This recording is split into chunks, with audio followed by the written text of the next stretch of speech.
નમસ્કાર દર્શક મિત્રો, હું રક્ષા શુક્લ વનિતા વિશ્વમાં આપ સૌનું સ્વાગત કરું છું. મને વિપિન પારેખના અછંદસ ખૂબ ગમતા હોય છે. ખૂબ અસરકારક અને ચોટદાર હોય છે, જેમાં ક્યારેક આપણને ખલીલ જિબ્રાનની યાદ પણ આવી જાય. તેમાં તમે નિબંધ કે વાર્તા પણ ડોકાતા જોઈ શકો ક્યારેક. તેમાં ચિંતન, આધ્યાત્મ, પીડા, પ્રેમ ભારોભાર ભરેલા હોય છે. તો વિપિન પરીખનું આ અછંદસ જુઓ. બે વૃક્ષ મળે ત્યારે સોના અને રૂપાનું પ્રદર્શન નથી કરતા. બે વૃક્ષ મળે ત્યારે સોના અને રૂપાનું પ્રદર્શન નથી કરતા, માત્ર સૂરજના પહેલા કિરણનો રોમાંચ આલેખે છે. બે પંખીઓ મળે ત્યારે રેલવેના ટાઈમ ટેબલની ચિંતા નથી કરતા, કેવળ સૂરને હવામાં છૂટ્ટો મૂકે છે. બે ફૂલ મળે ત્યારે સિદ્ધાંતોની ગરમાગરમ ચર્ચા નથી કરતા, ફક્ત સુવાસની આપલે કરે છે. બે તારા મળે ત્યારે આંગળીના વેઢા પર સ્ક્વેર ફીટના સરવાળા બાદબાકી કંઈ કરતા નથી. અનંત આકાશમાં વિરાટના પગલાની વાતો કરે છે. તો વનિતા વિશ્વમાં આજે એવા જ પ્રકારના સુંદર અછાંદસમાં અત્યંત જેણે કામ કરેલું છે એવા, જે આપણી માતૃભાષામાં ગદ્ય અને પદ્યમાં અઢળક કામ કરે છે અને વાચકોને સહજના કિનારે સાહિત્યની સહેલગાહે લઈ જતા હોય છે, એવા આપણી ભાષાના જાણીતા એવા કવયત્રી લતા હિરાણીને આપણે મળીશું. તો લતાબેન, સ્વાગત છે તમારું વનિતા વિશ્વમાં. આભાર.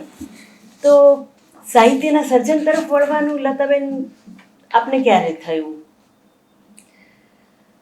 જી રક્ષાબેન, એની વાત કરું સાહિત્ય સર્જનની, તો મારા કોલેજ કાળમાં મારે જવું પડે. બરાબર. બે તબક્કે એની વાત કરીશ. પણ કોલેજ કાળની વાત તમને બહુ હસવું આવશે, રમૂજી છે જરા. મારા મનોવિજ્ઞાનના પ્રોફેસર હતા પટેલ સાહેબ. એને કોલેજના મેગેઝિન માટે મને કહ્યું કે લતા એક લેખ લખી આપ. તો મેં કહ્યું કે કવિતા લખો, કારણ કે કવિતા આવડે જ તને. મેં કીધું ટ્રાય કરું. પછી મેં લેખ અને કવિતા બે આપ્યા અને બે છપાણા. પણ એ વાત તો બરાબર છે, સામાન્ય થઈ ગઈ. પણ મને હવે આજના દિવસે પણ હસવું આવે છે, રમૂજ લાગે છે કે એવું મારે 16-17 વર્ષની ઉંમરે, ત્યારે મેં કવિતા લખી હતી, ટૂટે હુએ સે ફૂટે હુએ સે સપનોं के कूचे में बेजान बरबस न जाने कैसे बही जा रही हूँ. ક્યા વાત! અને મારા લેખનું શીર્ષક હતું તમારી ચિંતા અને તેનું નિવારણ. આજે હજી મારી ચિંતાનું નિવારણ હું નથી કરી શકી. અને એ સમયે મેં 16 વર્ષે એવો લેખ લખ્યો. પણ એ મારી શરૂઆત હતી. અને પછી તો લગ્ન થઈ ગયા, કોલેજમાં ભણતી હતી ત્યારના, અને પછી બધું છૂટી ગયું. અને પછી બીજો તબક્કો 42-43 વર્ષે આવ્યો, કે જ્યારે હું ઘરની જવાબદારીમાંથી થોડી હળવી થઈ અને આમ જીવનમાં શૂન્યાવકાશ થઈ ગયો. ત્યારે એમ લાગ્યું કે હવે કંઈક.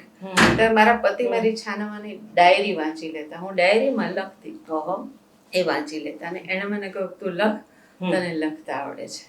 એટલે એ એક શરૂઆત થઈ. એટલે મારા હસબન્ડ એ જે મારી ડાયરી ક્યારેક વાંચી લેતા, મારી જાણ બહાર, એણે કહ્યું કે તને લખતા સારું આવડે છે, તું લખ. અને હિંમત કરીને પછી મેં મોકલવાનું શરૂ કર્યું.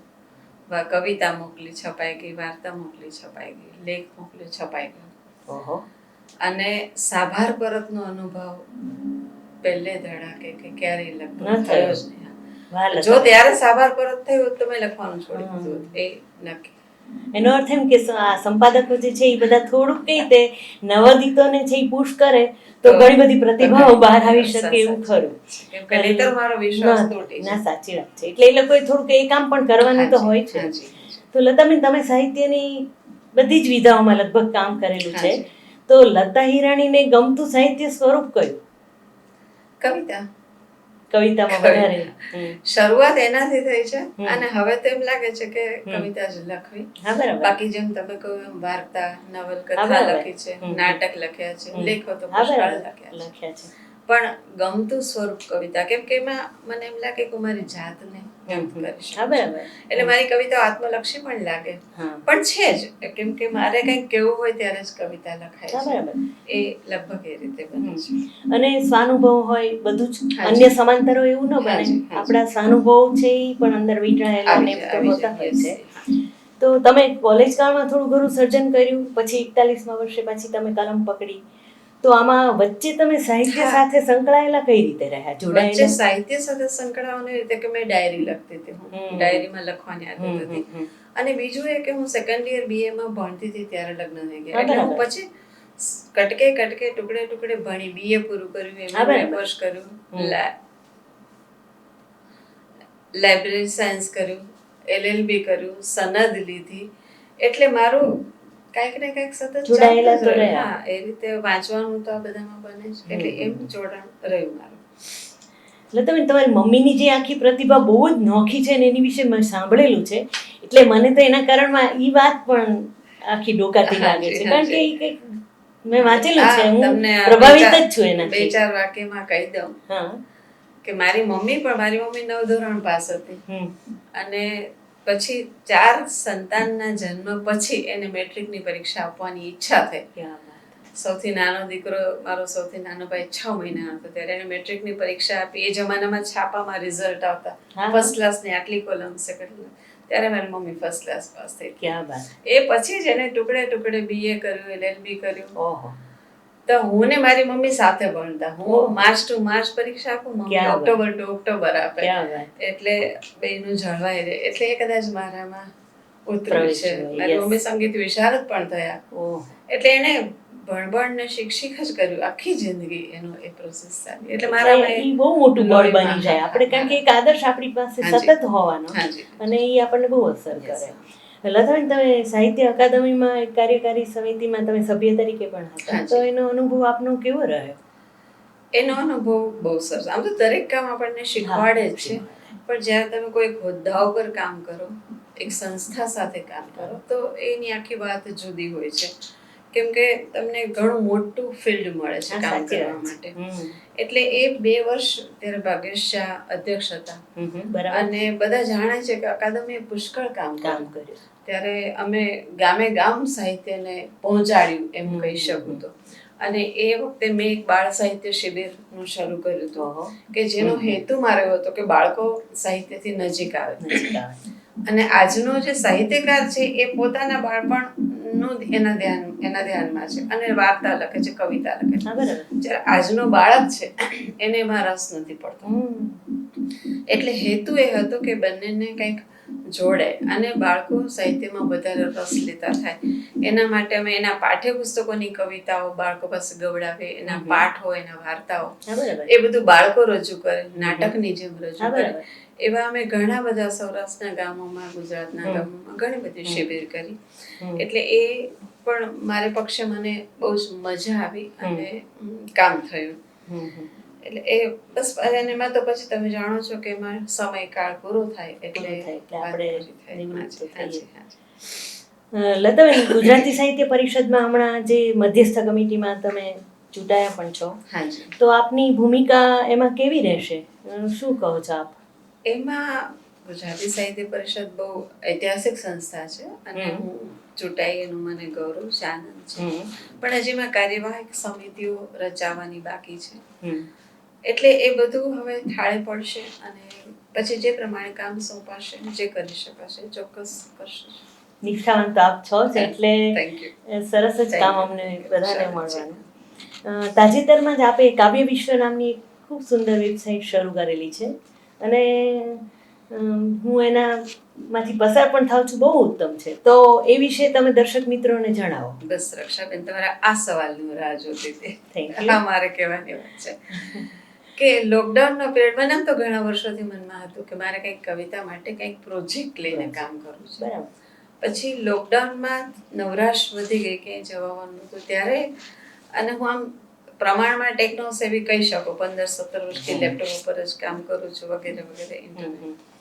તો મને એમ થયું કે એક વેબસાઇટ હું બનાવું કે જેમાં કાવ્યને લગતી તમામ બાબતો, કવિતાને લગતા તમામ પાસાઓનો એમાં સમાવેશ થાય. એવી વેબસાઇટ બનાવું, કેમ કે કવિતા મને બહુ પ્રિય. તો એના માટે સોરી નેટ પર જે અમે તપાસ કરી, ખાંખા ખોળા કર્યા, ફરી તો મને સાહિત્યની એવી એક પણ વેબસાઇટ ન મળી કે જેમાં સાહિત્યના એક સ્વરૂપને લઈને બધું જ મુકાતું હોય. સંસ્થાઓની વેબસાઇટ હોય તો એમાં થોડીક માહિતી હોય ઉપર છેલ્લી, અને એનાથી વિશેષ તમને રસ પડે એવું વાંચવાનું, અને બધું જ તો ક્યાંય મળતું જ નથી. ક્યાંક કવિતાઓ હોય, ખાલી કવિતાઓ હોય પસંદગીની, ક્યાંક કવિતાની સાથે આસ્વાદો હોય, ક્યાંક કવિતાની સાથે અનુવાદો હોય. સાચી વાત.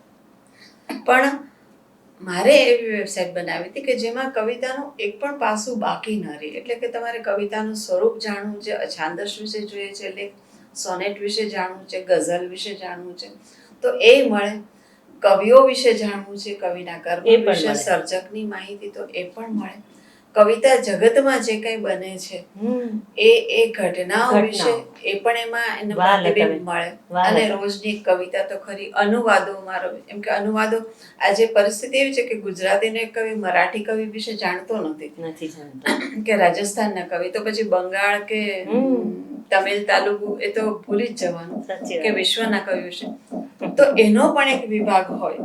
બહુ સરસ. કે ગુજરાતી કાવ્ય નહીં પણ એ કાવ્ય વિશ્વ નામ મેં એટલે આપ્યું છે કે એમાં કવિતાના છેડા બધે જ પહોંચે. એ મારો ઈરાદો. એટલે મેં શરૂઆતમાં અવઢવ પણ રહી કે આ વેબસાઇટ બનાવવી છે, તો એટલું સહેલું કામ નહોતું, કેમ કે ખર્ચ પણ ઘણો થાય. વેબસાઇટ હું જાતે બનાવી શકું નહીં, મારે ડેવલપર પાસે ડિઝાઇન કરાવવી પડે, એનું જે કંઈ ખર્ચ થાય, પ્લસ એકલા હાથે બધું મેન્ટેન કરવાનું, એટલે એ બધું અઘરું. પણ પછી ત્યારે તો એમ થયું કે યાહોમ કરીને પડો ફતે, મળે કે ના મળે, પણ શરૂ કરી દીધું. એટલે મેં 8 પેજ એના રાખ્યા છે કે જેમાં રોજનું એક કાવ્ય મુકાય છે, પછી અનુવાદ મુકાય છે, અને અનુવાદમાં હું જે ભાષામાંથી અનુવાદ થયો હોય અને અનુવાદિત કવિતા બંને મૂકું છું કે ભાવક કમ્પેર કરી શકે. માત્ર અનુવાદિત કવિતાઓના આસ્વાદ મૂકું છું, સર્જક વિશે, કવિઓ વિશે મૂકું છું. પછી આ સ્વરૂપ, મેં જે કાવ્ય સ્વરૂપની વાત કરી, જે એના વિશે લેખો મુકાય છે. આર્કાઇવ્સ છે એમાં, કે બધા આપણા પ્રસિદ્ધ કવિઓની એના હસ્તાક્ષરમાં કવિતા, એના રેર ફોટા, એની સહીઓ, એ બધું મૂકું છું. અને ગુજરાત બહાર, ગુજરાતી કાવ્ય વિશ્વની બહાર જે કંઈ થાય છે, જેમ કે પહેલે જ દિવસે અમે અમેરિકન કવિ પેલી લ્યુસી ગ્લિક, એને નોબેલ પ્રાઇઝ મળ્યું, તેનો લેખ અને એનું અનુવાદ એમાં હતા. હમણાં રમેશ પારેખનો જન્મદિવસ ગયો 27 નવેમ્બરે, આખું નેટ વિશ્વ રમેશ પારેખની ગુજરાતી કવિતાથી છલકાતું હતું, પણ હરિવંશરાય બચ્ચનને યાદ કરનાર બહુ ઓછા લોકો હતા. ત્યારે મેં બંનેનો જન્મદિવસ ઉજવ્યો અને એની કવિતાઓ, એના વિશે લેખ, એ બધું મૂક્યું. એટલે આ એક મારું ડ્રીમ હતું, અને મને એમ હતું કે કરવું, લોકોનો સહકાર તો મળશે હોપફુલી. પણ ખરેખર બહુ સારો પ્રતિભાવ મળ્યો. વિઝિટર્સની સંખ્યા મને સંતોષ છે. શરૂઆતમાં તો રોજની 100 વિઝિટ થતી હતી, અત્યારે એવરેજ 50-60 લોકો વેબસાઇટ જોવે છે. એટલા પ્રતિભાવો પણ મૂકે છે.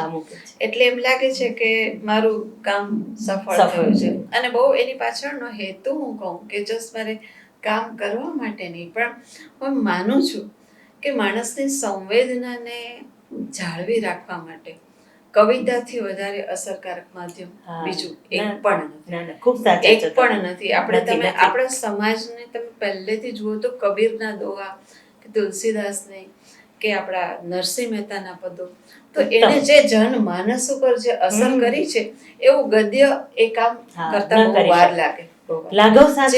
જે ઓછા શબ્દોમાં જે કવિતા જે કામ કરે છે એ નથી કરી શકતી. તો એટલે, અને આજે આપણે જોઈએ લોકડાઉનમાં કે આજે 25 માણસો મર્યા અને કાલે 15 માણસો મર્યા, તો આપણને જરાક રાહત થાય કે કાલે 15. એટલે આંકડાઓ સાથે આપણે એટલા મિકેનિકલ થતા જઈએ છીએ. જે 25 મર્યા કે જે 15 મર્યા, એની પરિસ્થિતિ શું હતી, એને કેવું સહન કર્યું, એ બધી વાતમાં આપણને જવાની હવે ટેવ નથી. ત્યારે આ કામ હું માનું છું કે કવિતા કરી શકે. એટલે આ વેબસાઇટ પાછળ મને એ પણ એ મારો આશય છે. પણ ખૂબ સરસ જઈ રહી છે, સરસ રીતે જઈએ છે. એટલે કાવ્ય વિશ્વ ખરેખર વિશ્વની કવિતાઓમાં ડૂબક્યું કરાવે છે, એ હકીકત છે. ખૂબ સુંદર જઈ રહી છે તમારી વેબસાઇટ, અને ફરી એના માટે અભિનંદન અને વધુ શુભેચ્છાઓ.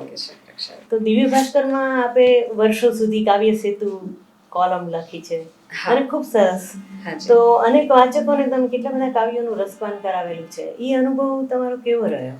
હાજી, દિવ્ય ભાસ્કરમાં હું 2007માં જોડાઈ.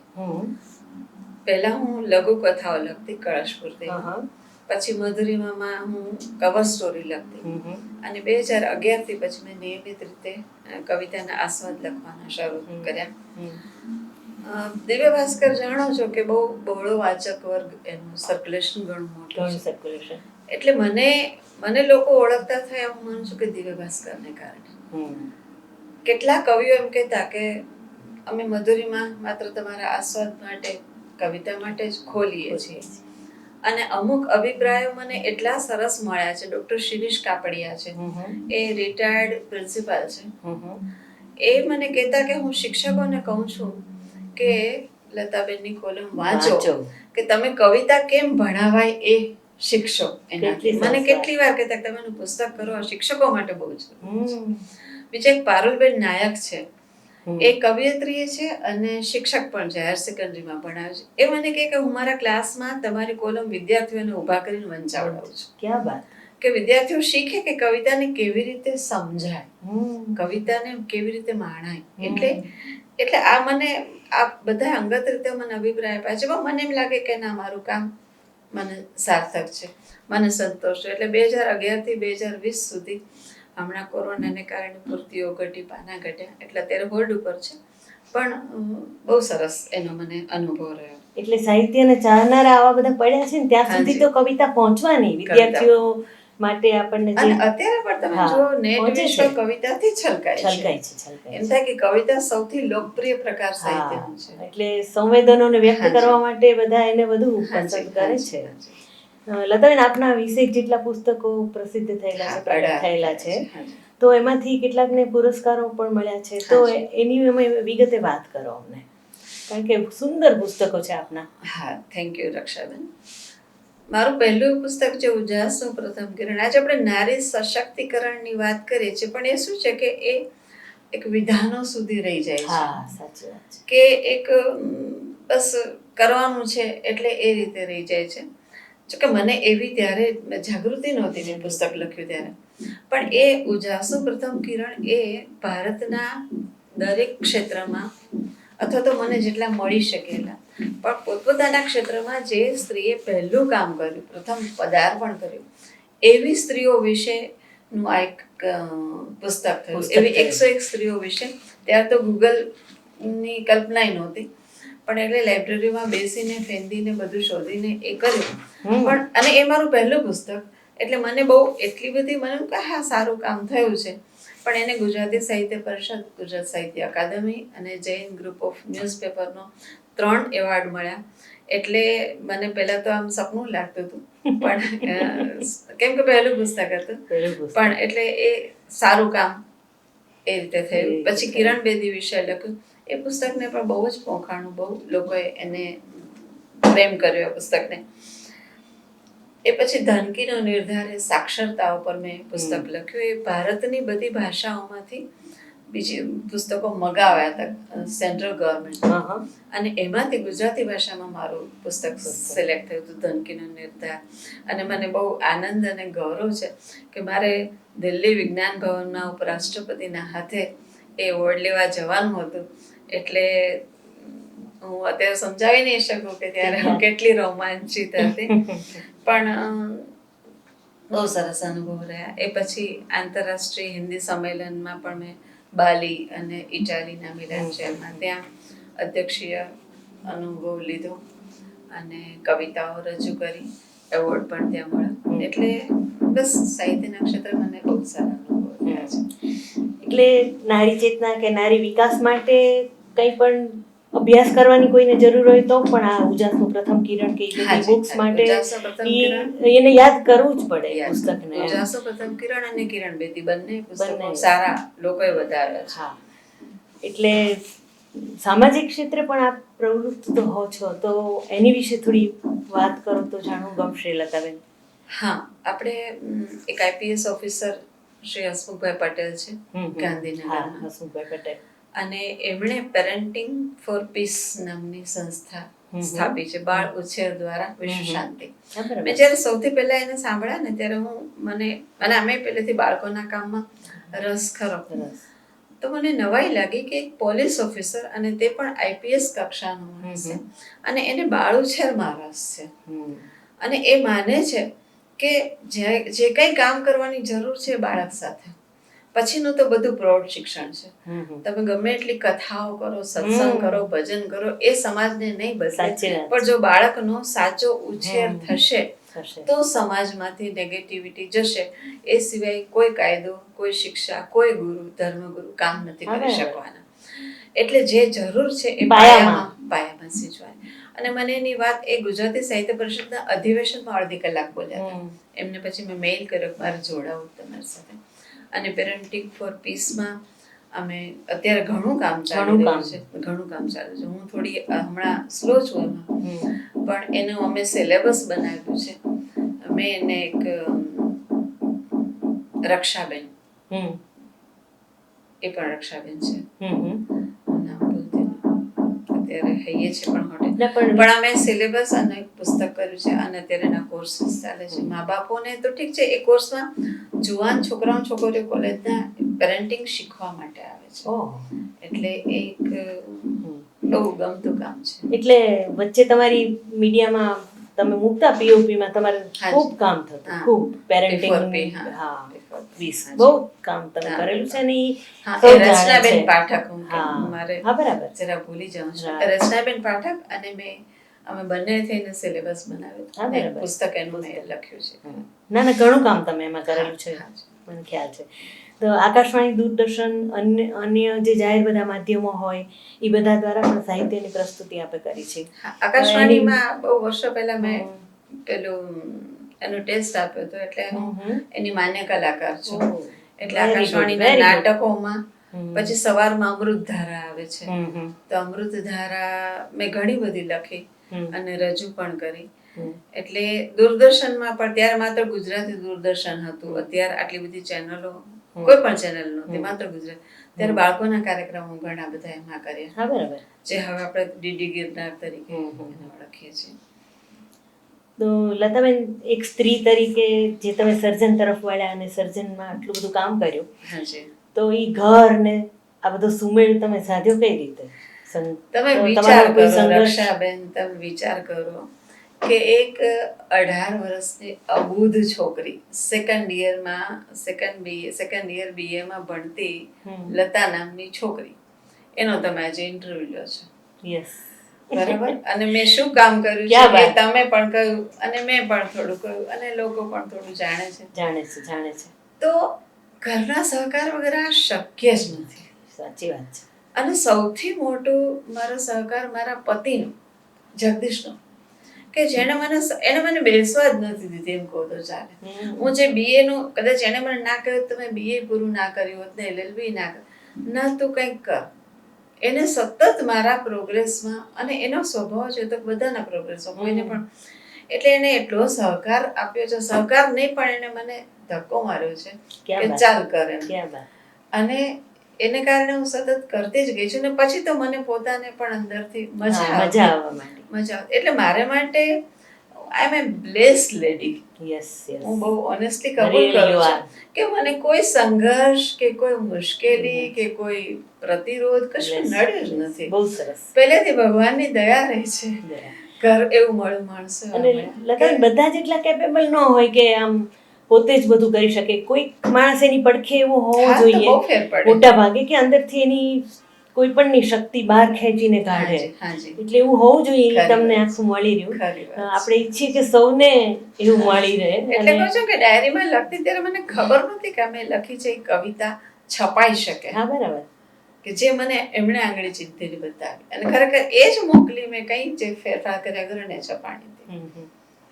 લતા, નારી વિશેનું ઘણું બધું સાહિત્ય આપે સર્જન કરેલું છે. ઈ સર્જનને આપ અત્યારે કઈ રીતે જોઈ રહ્યા છો? What do you feel? એમાં રક્ષાબેન એવું છે કે મેં નારીવાદી લેબલ લગાડીને કે એ લેબલના વિચારથી કે આશયથી કંઈ કામ નથી કર્યું. કંઈ નથી કર્યું. મને રસ પડ્યો કે હા, આ ડૉક્ટર આનંદીબાઈ કે એણે 1936માં સ્ટીમરમાં બેસીને ગોપાલરાવ, હા, એ અમેરિકા ગઈ, ડૉક્ટર થઈ અને પાછી આવી. તો કેટલો જબરજસ્ત એનો અંદરની શક્તિ, આત્માની શક્તિ કેટલી હશે, એનો આત્મવિશ્વાસ કેવો હશે. તો આવી સ્ત્રીઓ વિશે વાંચ્યું તો મને એમ થયું કે લખવાની જરૂર આના માટે છે. અને મેં લખ્યું. એમાં જે બધા પ્રકરણો લખવાના હતા એનામાં અમારે કિરણ બેદીનું એક પ્રકરણ લખવાનું હતું. કિરણ બેદીનું પણ આપણે જાણીએ છીએ ચરિત્ર, એનું જબરજસ્ત એનું કામ છે. તો એનો એક ચેપ્ટર લખવા માટે મેં કિરણ બેદીની આખી જીવન કથા વાંચી. તો મને એમ થયું કે કેટલા બધા એવા સરસ પ્રસંગો છે કે જે વિદ્યાર્થીઓને કામ લાગે, જે સ્ત્રીઓને કામ લાગે. તો પછી મેં એ પકડીને પુસ્તક લખ્યું. એટલે મને જ્યારે જે વસ્તુ અસર કરી ગઈ છે, સ્પર્શી ગઈ છે ને, એના માટે મેં લખ્યું છે. બાકી નારીવાદી શબ્દનું એવું છે રક્ષાબેન કે તમે એક ઢગલાને નારીવાદી કહો તો પછી બીજાને નરવાદી કહેશો. હા, એવું તો કે બનવાનું નહીં. એટલે મારી દ્રષ્ટિએ બધું જીવનવાદી છે. અને કદાચ એનું કારણ એ પણ હોય કે માણસનો પોતાનો જીવનનો અનુભવ હોય ને, એ એના વિચારોમાં તો આવે જ. એટલે મેં તમને કહ્યું કે મારે કોઈ સંઘર્ષ નથી આવ્યો, મારે બધું સમતળ, બધું સરસ રીતે જેમ ધારું એમ થઈ જાય બધો પ્રવાહ. હા, પ્રવાહ. એટલે મને આવા વિભાગ ગમતા જ નથી બાય નેચર. પણ તમે જે લખ્યું છે ને એ બધા માટે પ્રેરણારૂપ ખૂબ થાય. અને બાકી હું પોતે સ્ત્રી છું ને, એટલે મારી સંવેદના આવે, મારા અનુભવો આવે. એટલે એ રીતે નારીવાદી એમ મૂકી શકાય, પણ એ આશય નહીં કે આશય નહીં. લતાબેન, તમને ગીતો ખૂબ ગમતા હોય છે ને, સંગીત પ્રિય છે, ગાઓ છો પણ ખરા. મને થોડુંક તમારું સાંભળવું ગમશે અત્યારે. તમે મને મુશ્કેલીમાં મૂકી દેશો અને આ શ્રોતાઓને ફરજિયાત સંભળાવો છો તમે. થોડુંક સંભળાવી દઈએ, કારણ કે મેં સાંભળેલું છે, ગમ્યું છે. એટલે હું કોઈ ગાયક નથી, પણ મેં કોઈ કેળવણી લીધી નથી, પણ મને ખાલી ગાવું ગમે છે. એટલે જો સહન કરી શકો તો યુ આર વેલકમ. નો, મારું એક ગીત છે અને એને કમ્પોઝ પણ મેં કર્યું છે. ક્યાં વાત! એટલે મેં રાગ બેસાડ્યો મારી ભાષામાં. પછી મને ખબર પડી કે આ તો માલકોમ્સ રાગ છે. ત્યારે ખબર નથી, આમ ગણગણતા બેસાડ્યું. Yes yes, welcome. ખરેખર ફિક્સ સોંગ કીધી હતી રક્ષાબેન. ઓ સખા રે તું જાણે તળને, ઓ સખા રે તું જાણે તળને, આંખોના જળને હૈયાની ખળબળને, ઓ સખા રે તું જાણે તળને. વાહ વાહ, ક્યાં વાત!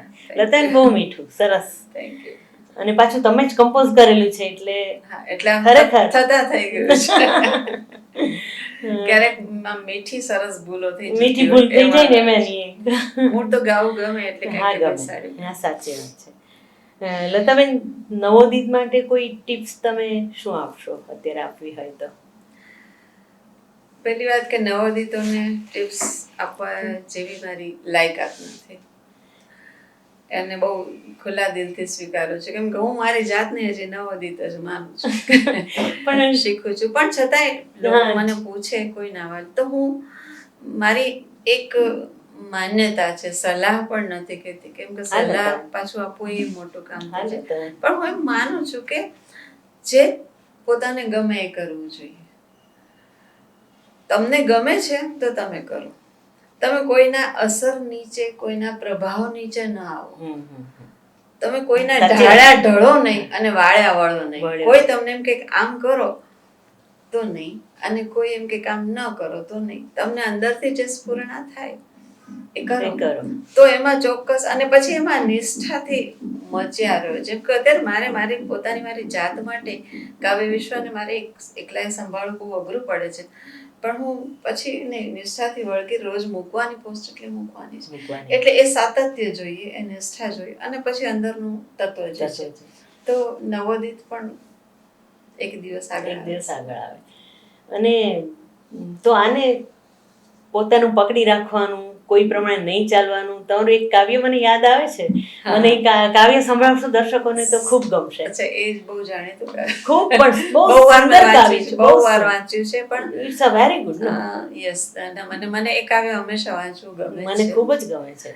એ મારી અછાંદસ કવિતા છે. હું વધારે અછાંદસ લખું છું, મને ગમે છે. અદ્ભુત. અને એ મારી લગભગ 20-22 વર્ષની ઉંમરે મેં લખી હતી કે મને લીટી વગરના કાગળમાં જ લખવું ગમે અને લીટી વાળો કાગળ ના ગમે. અને ઘરમાં એનો જે વિરોધ થાય, વિરોધ એટલે એમ કે ભાઈ એવું શું, ત્યારે એના જવાબ રૂપે મારી બધી કવિતાઓ પ્રતિભાવમાં જ આવે. પ્રતિભાવમાં કે સાવ કોરો કાગળ જોઈએ મારે, સાવ કોરો કાગળ જોઈએ મારે, ને એમાં મારું સ્થાન ને મારી દિશા હું જ નક્કી કરું. એટલે કહું છું કે ઢાળ્યા ઢળવું નહીં. સાવ કોરો કાગળ જોઈએ મારે, ને એમાં મારું સ્થાન ને મારી દિશા હું જ નક્કી કરું. લીટીઓ દોરી આપે કોઈ મારા રસ્તાની, એ વાત મને મૂળે જ અસ્વીકાર્ય. લીટીઓ દોરી આપે કોઈ મારા રસ્તાની, એ વાત મને મૂળે જ અસ્વીકાર્ય. મારા શબ્દોને કોઈ કહે એમ ખસવાનું, લીટીમાં એમ જ કર્યું. મારા શબ્દોને કોઈ કહે એમ ખસવાનું, એટલું જ ચડવાનું કે એટલું ઉતરવાનું મને મંજૂર નથી. એક એક શબ્દ નોખો, એક એક માનવી અનોખો. પર્વત, શિખર, નદી, ઝરણા, તરણા, ઈશ્વરે એને ક્યાંય લીટીઓથી બાંધ્યા નથી. હું એટલે મારામાં ઉગતું તરણું, મારામાં વહેતું ઝરણું, ને એમાંથી પ્રગટતા શબ્દો. વાહ વાહ, અદ્ભુત. આભાર. લતાબેન, આપનું સપનું કોઈ ભવિષ્યનું, મારું ઈચ્છા તમારી? બિલકુલ બિલકુલ બિલકુલ. મારું સપનું અત્યારે તો મારું કાવ્ય વિશ્વ સરસ રીતે ચાલે અને હું એના માટે સાજી સારી રહું અને જીવતી રહું કે મારું કાવ્ય વિશ્વ સરસ ચાલે. એ મારું આજનું તો સપનું એ છે.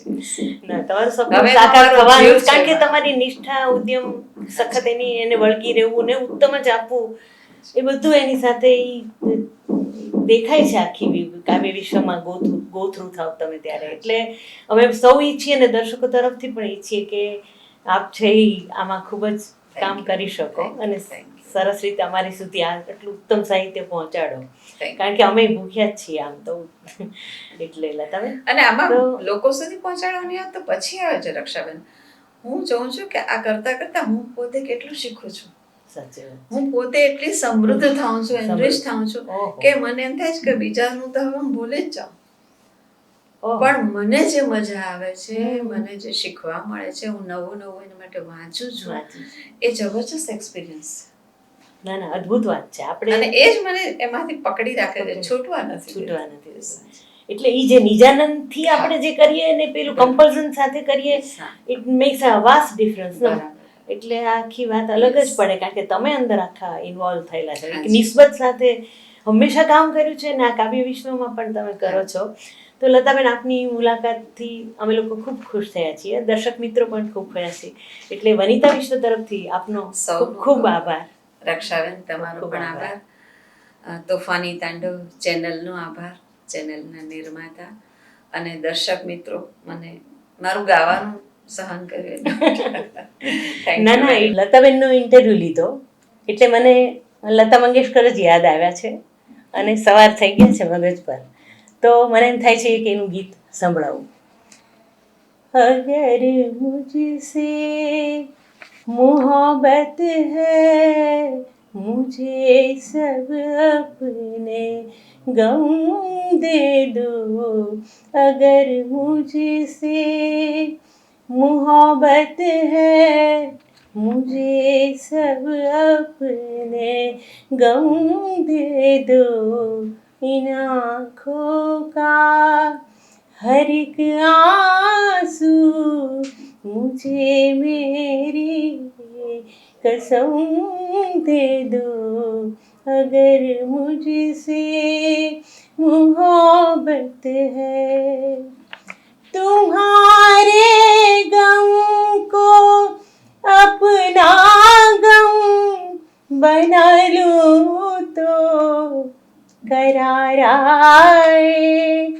तुम्हारा दर्द सीने में छुपा लूं तो करार आए। वो हर शय जो तुम्हें दुख दे मुझे मेरे सनम दे दो। अगर मुझसे मोहब्बत है, इन आँखों में न अब मुझको कभी आंसू नजर आए। सदा हंसती रहे आँखें, सदाए होठ मुस्काए। मुझे अपनी सभी आहें, सभी दर्दों आलम दे दो। अगर मुझसे मोहब्बत है।